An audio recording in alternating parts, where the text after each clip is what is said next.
Juventus 0, Barcelona 2.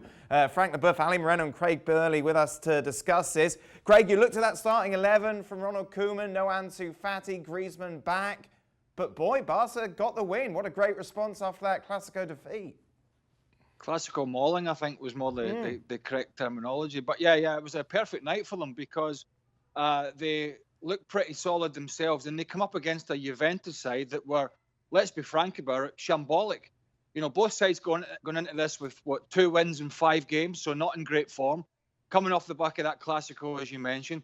And let's be quite frank, this could have been 5 or 6. This should have been 5 or 6. Yes, Juventus had some offside goals, but if you've watched Alvaro Morata over the last few years, the guy was born offside. I mean, if you remember him at Chelsea, he got caught offside so many times, so he's got to time his runs better. But when you think about the chances, not only in the first half, but the second half, where Barcelona were trying to walk the ball into the net rather than just absolutely kill this team off, that was the only negative from their point of view. And here we have a team who had a makeshift or an inexperienced centre-half partnership. Then they had a makeshift centre-half partnership with Frankie de Jong going back there. And they were never really in any trouble. So if I was a Juventus fan, I would be concerned. We'll talk about Juve in a moment, Ali, but from that Barcelona perspective and the way in which they limped their way to the full-time whistle in El Clasico, I thought it was striking the way they came out right from the off in this game. So are you saying that there's a connection, Dan, between the fact that Bartomeu is gone and the energy and intensity shown by this team on the field? I really is that hope what we're not. trying to establish here? You really hope not, though, don't you, from a fans? But it shouldn't matter who your president is if you're going to put in 100% or 50%. Well, perhaps, yeah, maybe you don't want to make that connection, but I will, because this was a different version of Barcelona. And in fact, indeed, a different version of Lionel Messi as well. More as a withdrawn player, more as a playmaker. And how many times did we see Lionel Messi get the ball in between the lines, turn, go at the defenders of Juventus, draw the interest defensive from Juventus, draw those players in, and then lay the ball off to Dembele, lay the ball off to Ansu Fati or Griezmann or whoever it may be. We saw that time and time again, running at defenders, running past defenders. We have not seen that consistently from Lionel Messi over the last couple of weeks. We certainly saw that today, and had it not been because, well, Dembele, for one, could not finish a chance or decided that he was going to take an extra touch.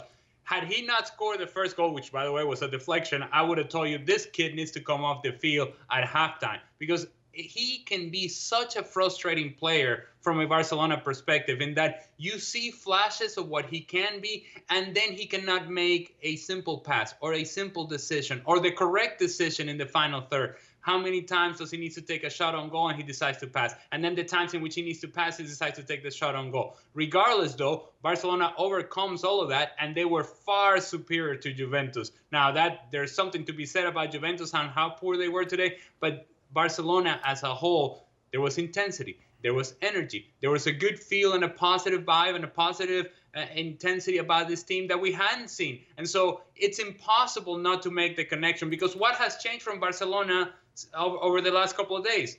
Nothing else other than the president of the club. And so therefore, yes, it is clear to me that there is a connection between the energy and the feeling within that locker room with the president out and what we saw today against Juventus. Frank, is it wrong of me to say that's pretty pathetic? It's not a coach, it's a president. And I understand you're not happy with the way in which the club has been run, but as professionals, surely it shouldn't make that much of a difference. Yeah, I agree with you, but I agree with Ali. That what you have to see is that you have to make the connection with the fact that Bartomeu left the club, and the fact that the players feel more freed by the circumstances and play better. And the first guy to show that was the captain, Lionel Messi, and that was clear for me. They felt like we saw something different. We saw a different spirit into the team, and it worked very well. But I agree with you, it's pathetic because he's not the coach. He doesn't influence whatsoever what's going on in the dressing room and the way the team have to play and the players have to play. So I don't understand why they needed him to leave to play better. Maybe the question of wage, the 30% less that Bartomeu asked from the players, but it doesn't give me an excuse to be so bad like during the Clasico and be so good tonight. So very strange club, very strange team. I think we have to wait before making a statement. What's going to happen next weekend in La Liga, and maybe wait for another day for the Champions League before saying, okay, we found back what we saw for years with Barcelona, because we're not sure about anything about that team. Craig? But I think the biggest factor was Juventus. I mean, there's no doubt that, you know, when the rotten apples leave a certain club, then you do get a lift. But let's not get carried away. Had Barcelona been playing at Bayern Munich or one of the real top teams, they would probably have lost, right? You know, particularly when Frankie de Jong goes back to centre half. I mean, you're not going to stop, you know, a Liverpool or a Bayern Munich or a team like that with that defence. The biggest factor here was that Barcelona played well, but were allowed to toy with one of the biggest clubs in Europe, and that's what they did. They toyed with them. I mean, they played through the middle of the park. Juventus had no midfield, and it was only the fact that their finishing was poor. I mean, Griezmann hit the post in the first half. Messi was trying to walk the ball in. I mean, they had so many chances in that box, and so for me, yeah, it was a much better performance, and there will be a lot of happy people that there's going to be change at the club. But boy, they got lucky in terms of playing this Juventus team at this time, and they just exposed the Italian champions' deficiencies. How much can you give them an out that there was no Cristiano Ronaldo, Ali? Well, of course you have to say it and you have to report it, and it makes a difference. You take Cristiano Ronaldo out of any team, and of course it's a huge gap that you have to cover. But my surprise about this Juventus team is how lifeless they were. Regardless of whether Cristiano Ronaldo was there or not, is how little fight there was to them. No real tackling of the ball, no real challenging through the midfield. So much space and so many periods of long possession by Barcelona where Juventus were nowhere near the ball. There were moments in the game which Barcelona were walking the ball around the field, and Juventus were not even 2 or 3 yards close to Barcelona to try to get back into the game, almost as if they had accepted their fate. And you know what? It's not going to happen today, guys. So, yeah, a couple of goals were called offside, and let's move on to the next game. But this is not a surprise, though, because it is what we saw against Crotone last weekend. It is what we saw against Hellas Verona as well. We continue to see a team that we are told, well, Pirlo is just trying to fit in some pieces. He's trying to work out what is it that he wants to do with this group. What I would tell you, watching from the outside, is what is he trying to do with this group?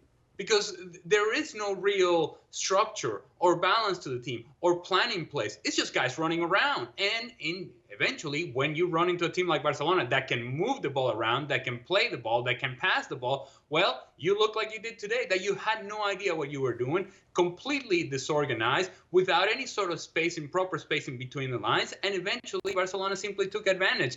I thought Juventus today were awful. And more so than anything, they were lifeless. Frank? Yeah, I agree. Not too much to add. I think maybe there was a player who used to play for Juventus and now plays for Barcelona, who was missing in the midfield, in the middle of the park. In fact, it was Pjanic. Pjanic was really a fantastic player when he was playing for Juventus, and they're missing him. He was the leader of the midfield. He was maybe making sure that the team was right balanced, which is not the case anymore. And when you say Morata at front, when you see that player plays for Juventus, after what I saw from when he was playing for Chelsea and other clubs before, I think Real Madrid as well, I don't know, it's like a player, makes me feel of Higuain, you know, playing for Chelsea as well, for Juventus, for Real Madrid, the same type of player, but they don't belong to that level that we expect from Juventus strikers, or Chelsea strikers or Real Madrid strikers. And when we see those kind of players playing for one of the best clubs in Europe, I wonder where is the real level of that team. And that's the question mark that everybody has to have for Juventus, because it's not the level that we used to see. Of course, Ronaldo wasn't there, but it's not Ronaldo who made them play bad today. Well, that average side currently sitting second in the group. Barcelona very much in control of Group G. 2 wins out of 2 so far for Ronald Koeman's side. Well, thank you very much for watching ESPN on YouTube. For more sports highlights and analysis, be sure to download the ESPN app. And for live streaming, premium content, and let's not forget as well, ESPN FC 7 days a week. Subscribe to ESPN Plus.